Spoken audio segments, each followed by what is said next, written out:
penangkapan mahasiswa yang menyuarakan mendukung pernyataan pensiunan jenderal yang jelas-jelas Pak Prabowo sepaham.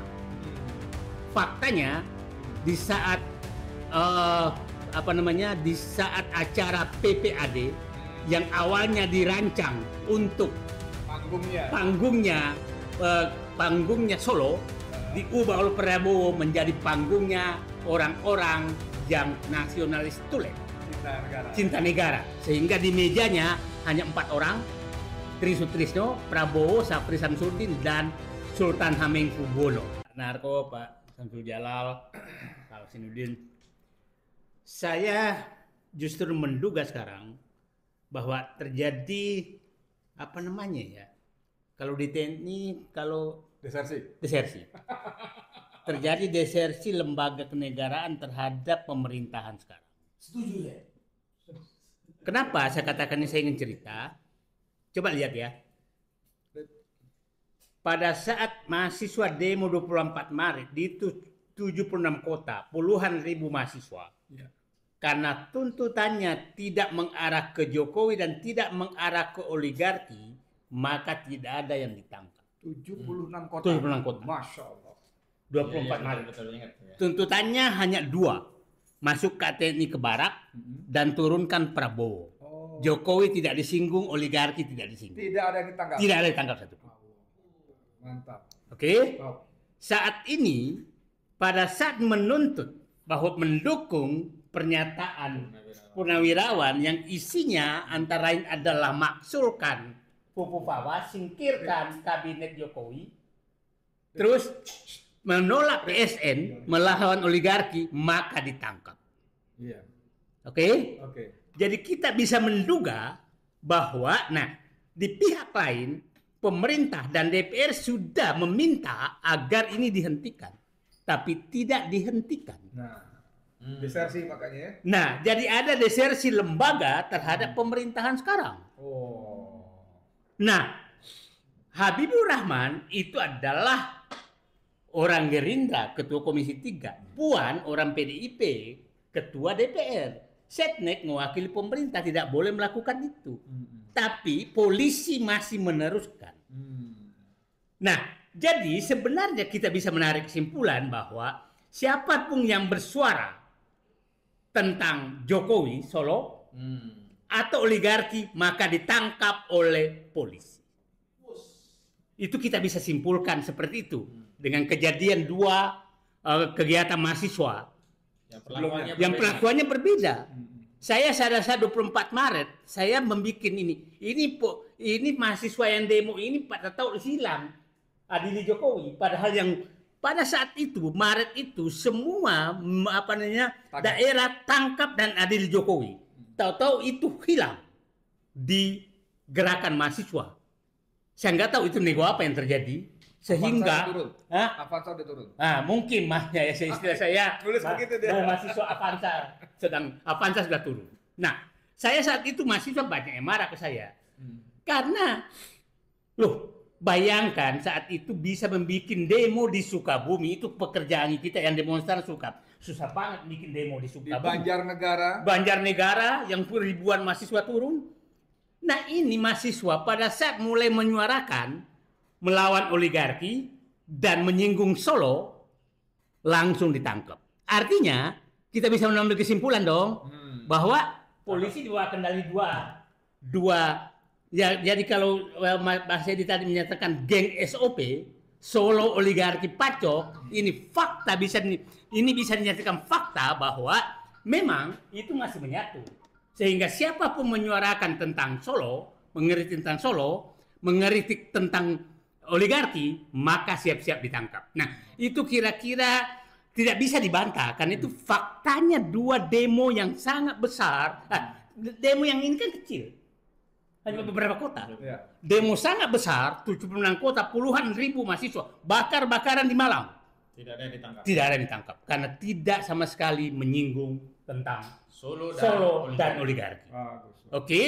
Jadi saya menyatakan kepada lembaga yang desersi terhadap pemerintah ini, Prabowo harus mengambil tindakan yang sangat tegas karena sudah membahayakan negara dan rakyat.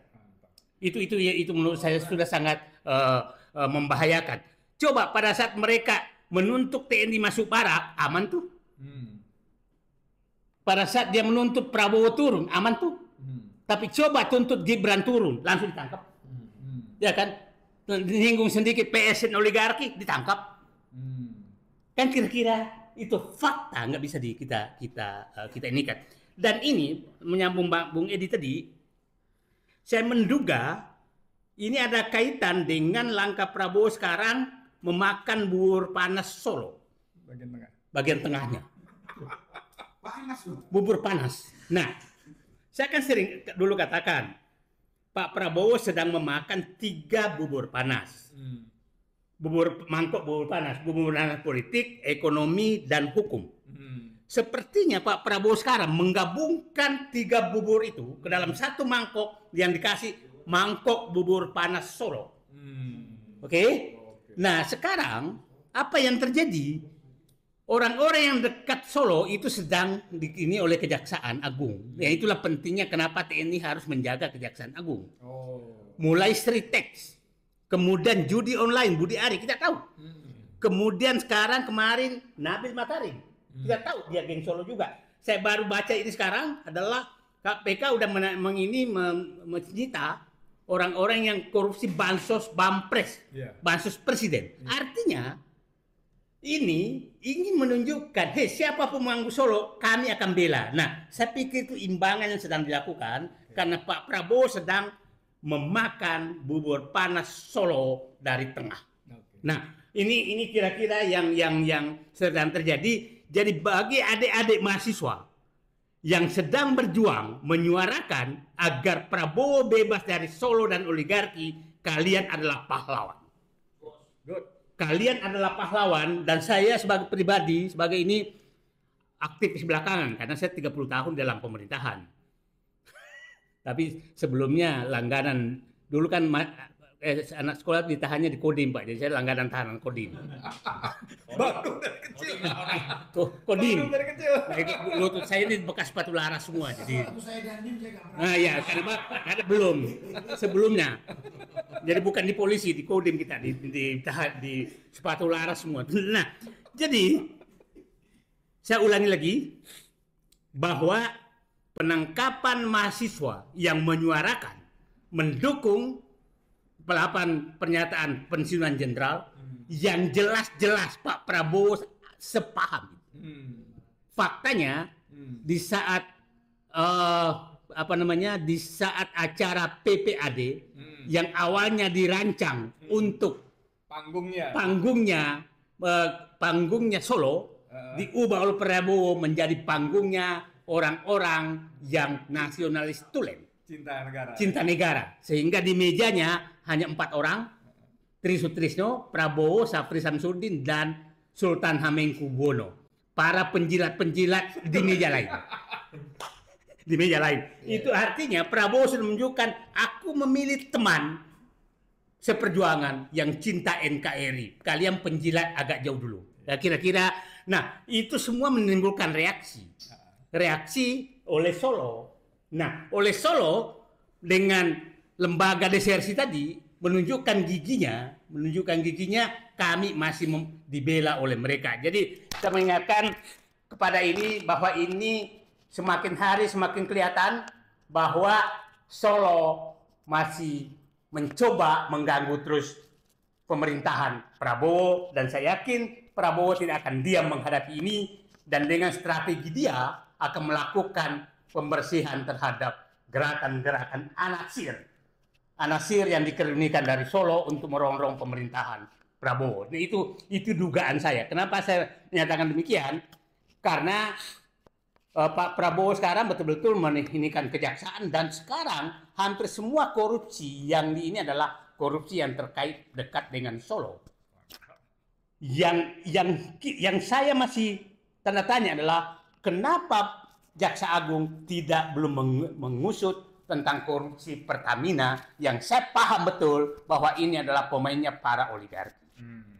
Nah, jadi Pak Prabowo sekarang sepertinya Solo sudah disentuh, bubur panas oligarki yang masih agak keteter.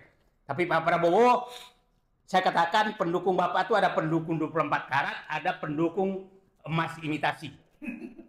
Nah, yang sekarang ada di dalam Bapak itu adalah pendukung emas imitasi. Dan seluruh yang memaki-maki Bapak, sejak dulu contoh aja lah, siapa Menteri Kehutanan?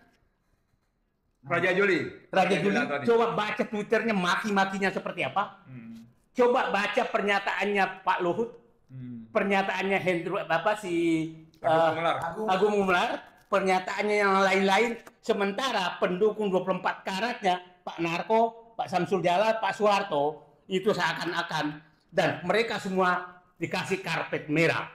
Jadi juru maki yang jadi pejabat, yang pendukung 24 karat adalah seakan-akan disingkirkan. Nah, saya pikir Prabowo akan simbol bahwa dia sudah kembali adalah pada saat pertemuan PPAD yang lebih condong bersatu meja dengan orang yang mencintai NKRI daripada hanya juru penjilat setiap presiden. Itu saya berharap Prabowo melanjutkan itu dan bersihkan segera lembaga yang melakukan desersi terhadap pemerintahan. Oke, terima kasih. Assalamualaikum warahmatullahi wabarakatuh. Waalaikumsalam warahmatullahi wabarakatuh.